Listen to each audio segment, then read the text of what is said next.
Okay, that craziness you guys just watched was me playing a game of musical cars to get that 63 inside. It'd been living in this spot here since September. It was blocked in by this blue S10, which was blocked in by that blue S10, which was blocked in by the Datsun back there. Only vehicle on the property with a winch was blocked in by all of them. That would have made this a 5-minute job. So instead, I got the Datsun running, pulled it to the side, pulled this S10 inside the shop, pulled that blue S10 to the side, which freed up the 63, which had 4 flat tires and no springs in it, because I ripped those out the first day I had the car, just to see it on the ground. So, aired the tires up, jacked it up, put some wood blocks under it, pulled this S10 back out of the shop, used it to pull the 63 inside, which then blocked the S10 in. So jacked this up, put some dollies under it, pushed it to the side, jacked it back up, stole the dollies, jacked the S10 up, put the dollies under it, pushed it to the other side, stole the dollies back out from under it, pulled the S10 out, used a starter motor with the battery charger there, cranking it in gear, got it somewhat in position, jacked it back up, took the wood blocks out, put the dollies back under it, and we're good to go. So, moral of the story is, I need a bigger shop, or I need to stop being an antisocial dick, and just call a couple of friends to help me next time, and turn that hour-long job into 10 minutes. But either way, got it inside, and show you guys around on this thing. Hey guys, so here it is, start of a new project. It is a 63 Bel Air 2-door post. I'll be building it with my dad. I was able to get this for him for his birthday back in September. He's a super cool old school guy. Been doing kind of hood rat stuff with cars way before it was cool to do hood rat stuff with cars. And back in the day, he's always had 62, 63, 64 Chevys were his thing. He's been wanting another one for a while. So, like I said, I was able to pick this up for him for his birthday. It's straight 6, 3 on the tree. We were debating on leaving it in there, but I already had this rebuilt 283 from another project. Recently just went through it a little bit, cleaned it up. So I think that's going to be going inside. Transmission, not real sure. May leave that 3-speed, may find something else for it. But kind of my loose plan for this is going to try to build it for under $5,000. I was able to buy the car for $1,200 bucks. Like I said, I had this rebuilt small block left over. I probably have 800 bucks in it. You'd be hard pressed, I think, to build one if you didn't already have it, but I lucked out, I already had one. So that puts, I don't know, $2,000 on the car. New floor pans were 400 bucks.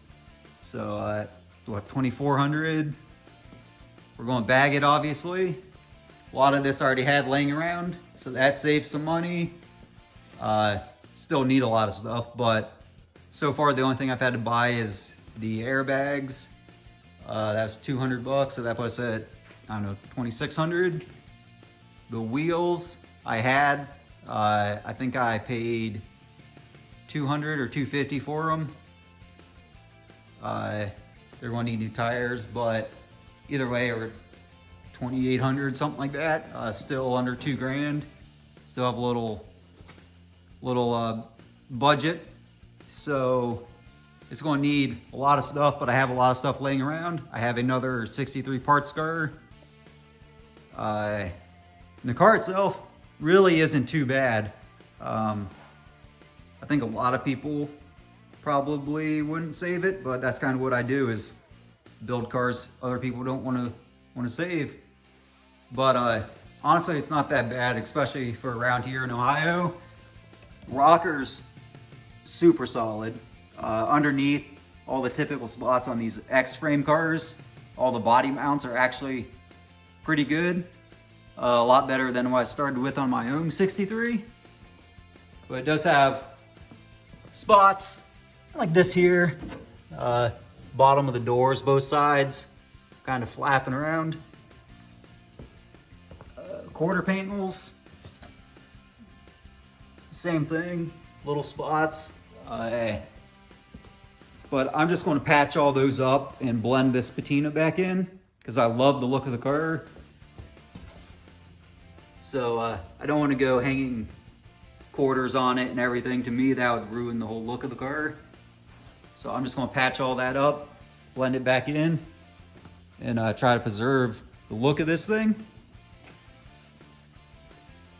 It does, the whole floor pan's shot. It needs floor pans. We have both sides there, but it'll probably end up needing more. Those ones we got go back to just underneath the back seat, but I think it'll need that panel as well under the back seat, and it'll need trunk floor. A lot of it we may just make ourselves. But there's stuff like, this car looks like it basically was rotting from the inside out. It must have been sealed up pretty good. Like this trunk seal, it's completely shot.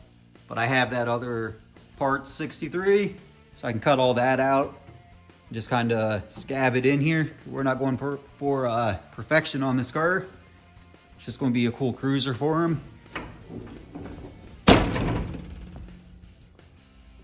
So yeah, pretty simple plan. Bag it, replace almost everything, fix almost everything, patch it up as cheap as possible, and make a cool cruiser for him. So that's where we're at with it. Not sure what I'm going to jump on first. Maybe pull those seats out and get to cutting out that floor pan. But whatever I decide on, you'll see. Here we are back in the shop, back on the 63, and I decided the first thing we're going to do is start on that floor pan. Really no secret to it, you just start cutting. So let's get to work.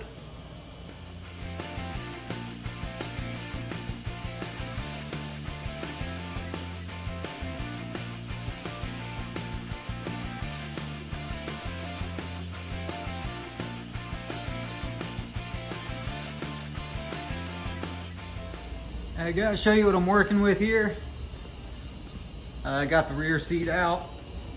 This front seat, it has 2 bolts on each corner. All 4 on the front actually came out, surprisingly. 2 of them did on the rear, but the outside one on both sides, right here, it's all stripped out. I'm going to attempt to weld a nut on top of it so I can get a better bite on it. The reason I just don't want to cut them out is they actually bolt in to the underside to, see if you can see it. Not really, but there is a bracket, a brace underneath this floor pan, goes side to side. It's one of the main braces on the car that the seats bolt into. Those new floor pans, you can buy them with or without braces. I bought it without because all these are in pretty good shape and I'm trying to save them. But another thing I want to show you, how cool is this? Folded that seat up, 1964 quarter hanging out in a 1963 car. So that thing's probably been in there since Kennedy was killed. But that's where we're at. So like I said, I'll weld some nuts on there, attempt to get those last 2 bolts out so I can get that front seat out, and update you guys on that.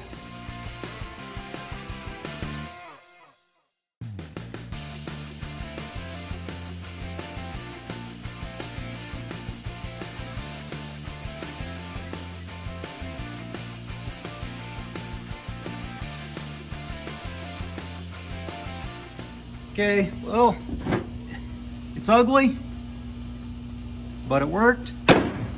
I think a lot of times just welding a nut on there, just the heat alone is enough to break the old one free. But I got one ugly one on the other side, and the seat will be free. We'll get to cutting on this floor.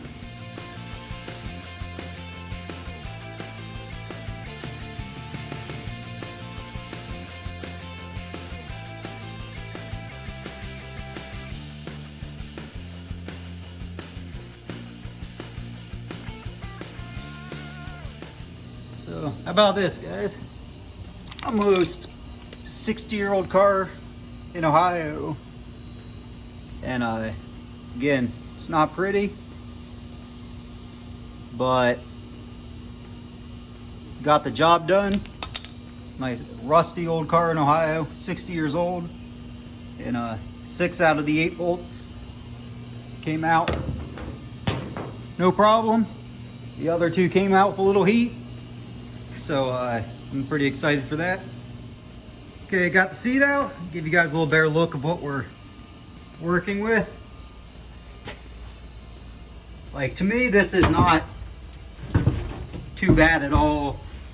I've fixed a lot worse. And especially around here, I'm in Ohio. If you want a cool old car, you're not super rich, this is pretty much what you learn to work with. So I'm going to get it cleaned up a little bit. There is 2 main braces side to side under here. That's what the seats bolt to, front and rear. Another quarter. 1964 again. Look at that. 2 of them. But them 2 main brackets, they go from side to side. They're really not too bad. So I'm going to mark where they're at. There's a couple other smaller ones. I'll mark where everything's at, and I start cutting this floor out from around them. Try to save as much as I can. Those new pans, I'm not sure how far up they go on the trainee tunnel. I don't know if they meet in the middle or not, so I'm going to leave as much of the trainee tunnel in there for now as I can. I'll test fit those, see how far back they go, and I'm going to attempt to leave about 1 inch all around for those new pans to overlap. I'll just drill a million holes all around the edges of those things and plug weld them onto that overlap that I leave, and then seam seal everything. But that's way down the road for now. I'm just going to get to cutting all this junk out of there.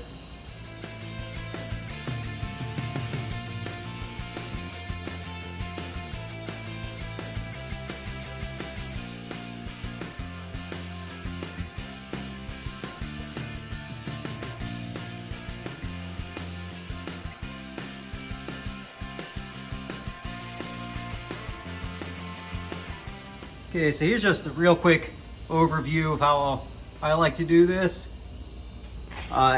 These lines I made, this is one of the main braces. This here all the way across is one of the main braces. So I'll cut out everything. This is just a real preliminary cut out. You really can't see what's going on under there. So I'll get the majority of the metal out of here, cut that out. Cut this whole section here out with them lines. Then you can get a better look of exactly where all the braces and everything are underneath, and then you can do some fine tuning from there. But that's just the way I like to do it.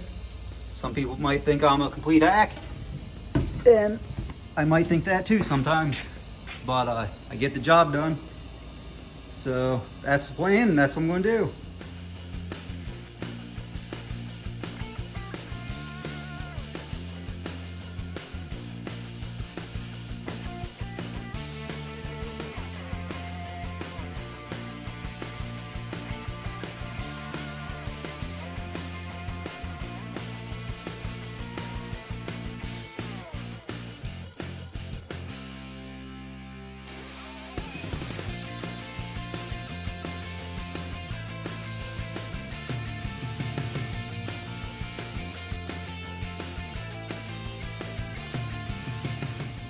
So here's where we're at with it so far.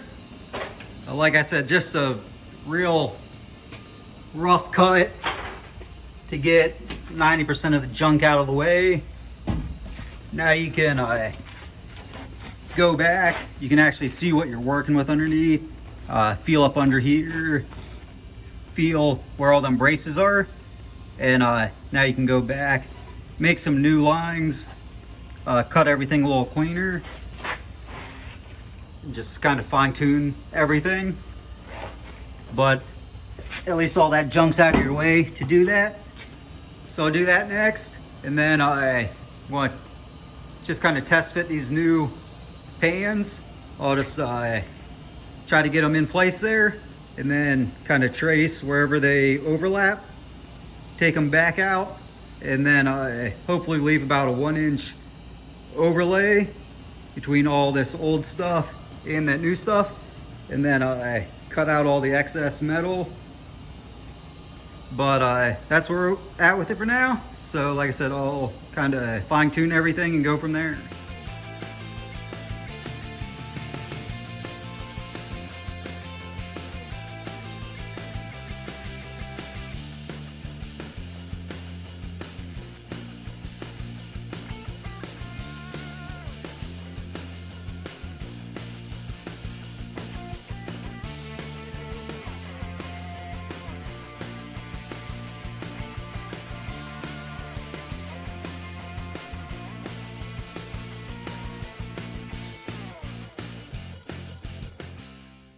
So how good is this, guys? For a couple hours work. Obviously there's still a ton of trimming and cutting to make them sit down where they should. Get them fitting a little better. But that's cooler than dang.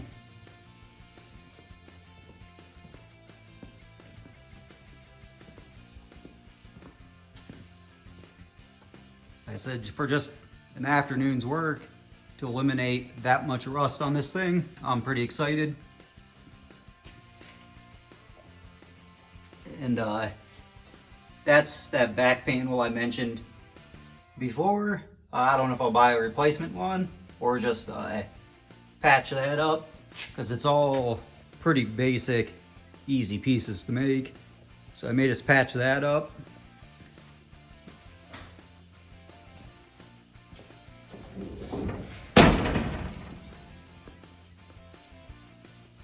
But huge improvement over that. That's free for the taking if anybody wants it. But that's where we're at with this thing. Hey guys, that's it for this time. Mostly because I'm out of cutoff wheels. But I'm pretty pumped on how far I got being the first day I worked on it. Next time I'll get that floor pan fitting a little better, and we'll get to work on getting that welded in. But like I said, trying to build this thing for right around $5 grand. I know at least this part of the country in Ohio, having a older Chevy 2-door of any type running and driving for under $5 grand is nearly impossible. So I'm going to try to stick to that just to see if we can do it. Right around $3 grand right now with the car, engine, that new floor pan, half the stuff to bag it. So I think we should be able to pull it off. I know it is kind of rough, but around here, like I said, if you don't want to spend a fortune to buy a nice car just to cut it up to a million pieces, this is kind of what you learn to work with. But either way, that's where we're at. So see you next time.